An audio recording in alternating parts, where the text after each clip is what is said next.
So this is the plumber's Mazda, the one which had a lot of problems. As you can see, we have already cleaned, not we, then cleaned the cylinder head, which turned out pretty good. Obviously the surfaces need to be touched up and cleaned a little bit more thorough, but it's pretty good how it was, considering how it was before. Still need to clean a tiny bit the timing side of the engine, and then let me show you what we found. Here it is, the timing cover, and basically you see how shiny it is here, and the other parts like black from oil, because the chain was rubbing or touching here, the main chain, so the big one, the long one, and I think I've seen it on other place. Doesn't really matter. Other thing what we wanted to show you is that this is like a scrap material, because you won't be able to see it on the camera. Maybe yes, maybe not. There's a tiny little crack because they didn't use the proper bolts. This is an oil pan bolt. Let me show you. This is this long, or if you will, it is short, and they used an 8mm. I mean, you need the one with the 8mm socket on, so that is a longer bolt actually, which goes to the intake manifold. So they cracked this one, and we're not going to put it back because it is you know, it can leak oil and everything, so we're not doing it. We are replacing it with a used one.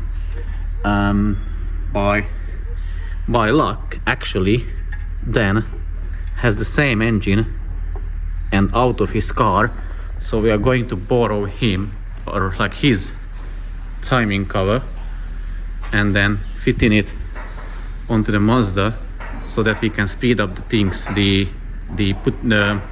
reassembling the things. So once Dan is finished with cleaning, we're taking we're just borrowing the timing cover from his engine, fitting back the timing chain components. I'll show you how to retime it, and we are finally assembling the car back together, finally.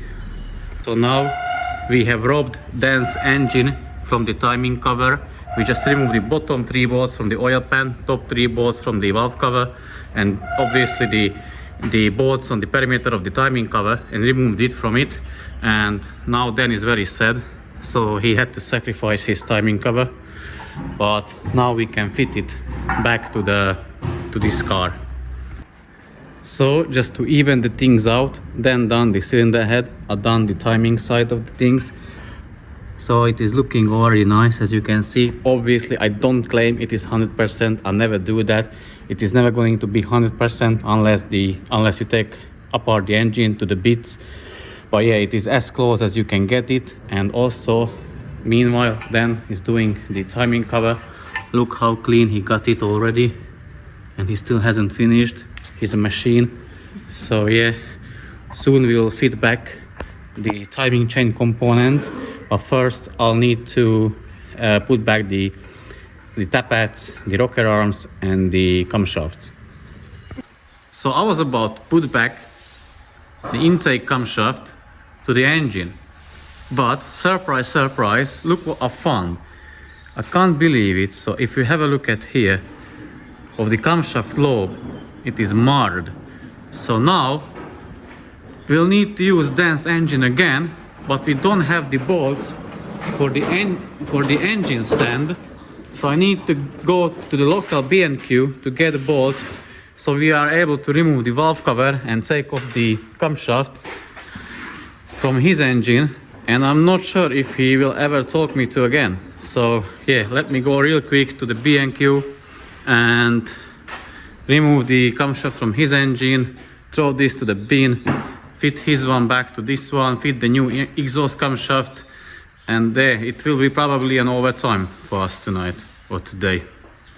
Another update, guys. So now we fitted the intake camshaft from Dan's engine, but before we done that, I told you in the previous video that these are not the proper rocker arms for this engine. So what I done, I tried to fit them back. So I fitted them back and tried to fit the camshaft, but if it was like under tension, so it was sitting like this, so gap below the cam lobes, if you will, And so I said, okay, let's try let's steal the rocker arms from Dan's engine and try with them. So I fitted the rocker arms, and now the camshaft is sitting flush as it is supposed to do. So I don't know if as I said, if Dan will talk to me ever again, but yeah, so these are going to the, I don't know, not to the bin, but I don't know what engine they are from, because as you see here, there is this indentation. Why doesn't it zoom? Yeah, there is that indentation. This is a completely different rocker arm, and it's a bit thicker than the original Mazda one. So I fitted the ones from Dan's engine. Camshaft is in intake now. We're going to fit the exhaust camshaft, fit the journals, and then do the timing, and then the bottom end. I don't know why they done it, and very likely, obviously, I've showed you the camshaft from in the previous clip. So there is that mark, which I guess like something jumped out of its position. The cam lobe was marred or eaten a little bit out from the lobe, like material was missing here. And yeah, this was because this is shiny, this looks new, so they replaced it, but I don't know from where. Yeah, then brought it here, the camshaft, just for you to see it again, and it was fitted back. I don't understand it, but yeah, now let's us carry on fitting the engine back together, because it is, I don't even know what I'm talking about. It's quite late now. I don't know, maybe was 6 o'clock, and we'll be here, I don't know, I guess till 8, maybe later, we'll see. So the camshaft's in. At the moment the timing cover is on as well. It's still the old one. We just use it as like a help or a guide. So we fitted it back and the engine mount so that we can fit the oil pump, which is already on. So now we can start putting back the timing components, and I'll show you or explain a little bit about the timing, so how to time it, even though if it is like out of time, because somehow they put it together from the factory, so there is a way how to time it if it is out of time. So basically what you need to make sure, let me move the cabling wiring a bit out of the way. So there are 3 dots. 1 dot is on the exhaust camshaft, 2 dots on the inlet camshaft. The 1 dot should be sitting in between them 2 dots on the intake camshaft. That means the camshaft or the cylinder head is in time, and from there you can do the timing of the engine. So I'll need to support the engine first, and I'll show you how to do it. So the timing cover is off now, and let me explain how you can easily put back the timing or set the timing again. As I say, it is really difficult to mess up, but as you could see from the masterpiece of the previous whoever, if you try hard you can achieve everything. So yeah, now let me show you. So here is the sprocket. That is the main sprocket which goes onto the camshaft, the exhaust side. Here is this ridge, or I don't know what, the line, and a dot. So basically it only goes to the exhaust camshaft in one way. So here it is. Yeah, let me fit it. Yeah, it is on. So that line should be in line with the surface of the cylinder block or the engine block or cylinder head, and this dot marks where the marked timing chain goes. And now let me go down and show you the few other things. So let me bring with me the other sprockets.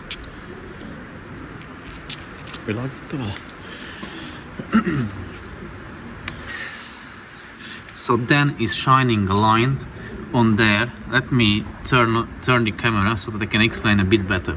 So there is the crankshaft, or there is where the crankshaft bolt goes, and that is the oil pump. Yeah. So the oil pump sprocket goes on again same way. It goes only one way. So once it is on, it's there, and that pin has to point in 12 o'clock direction, so the up. And as you can see, the crankshaft is out of time. So basically what you need to do, you need to turn the crankshaft. How you can do it? Obviously by using the crankshaft bolt. So screw that in, turn it in a proper position. Now let me do that off camera, and then I'll be back and show you how to put it in time.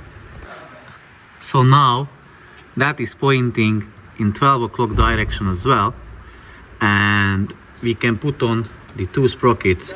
One is for the main chain and one is for the oil pump chain, and as you can see there are dots, so you can only put on these in one way as well, because here is a space for that woodruff key, or a slot for the woodruff key, and on this one as well. So basically you align them slots here and on the crankshaft, and then you place the woodruff key in there. Obviously you've put on first the oil pump chain and then the main chain. And now you may have a question like, if the timing was improper or improperly done, how do you know it won't happen again, or if it is in the correct timing? Because that can be, the piston can be on the bottom dead center as well. If you are worried about that, you can do what just then done. You can put a screwdriver or something into the injector hole and check if it is at top dead center. But it's not necessarily to be the top dead center, it can be the top bottom center as well, the piston. It doesn't matter, because it just changes the stroke. So basically it won't be on it will, because it's a 4-stroke engine, so that means the camshaft turns one rotation, or one turn, what makes one turn, whereas the crankshaft will do 2 turns. So that's why it can be done in the, I'll do a better explanation video because I don't have too much time at the moment. I want to go home, but it doesn't really matter if it's the top dead center, bottom dead center. This is how you align the timing. So now let us put it back together and we'll show you how it is looking like after we've done that. So now the engine is timed. I turned it over like 2, 3, even more times just to make sure everything is fine, nothing is rubbing, touching, everything sounds nice as it should. And yeah, so what I wanted to say, I guess what went wrong when they done it previously. So as you can see here, when you're doing the timing, you have very good access to that bolt to tighten it. It has to be tightened to 130 Newton meters, and you can hold here on that hex part of the camshaft with a 23mm spanner. So someone is holding there against you whilst you are tightening it to 130 Newton meters. But what went wrong, in my opinion, or what I think, they put the timing cover back on and then they wanted to tighten it afterwards. But when they done it, the timing cover, which is here, it doesn't really let you enough space, so you can't really put a socket, let's say. You can't really put the torque wrench on it like this, so you need to use different method. I can still tighten it when the timing cover is off because I've got the tools, but if you don't have the tools, then that can happen what they've done. So they just somehow tightened it. Obviously it was over tightened, and then they made a hole or indentation in that sprocket, and yeah, from there it went all bad. Or I don't really know the sequence, what went wrong first, or because there is that mark and so on and so forth. So I'm not 100% sure what happened in I don't know the chronological order of the things, but yeah, there were mistakes made down the road, definitely. Okay, it is 10 o'clock now and the timing is on and the oil pan bolts are on as well. So tighten it, it can dry, it can cure, and yeah, we can go finally home. It is already dark outside, but you can't see because we put down the roller shutter. Let me show you around the unit. It's a huge mess in there. Oh, but we are still in the beginning. So yeah, thanks for watching and see you soon in the very next one. Take care and bye bye.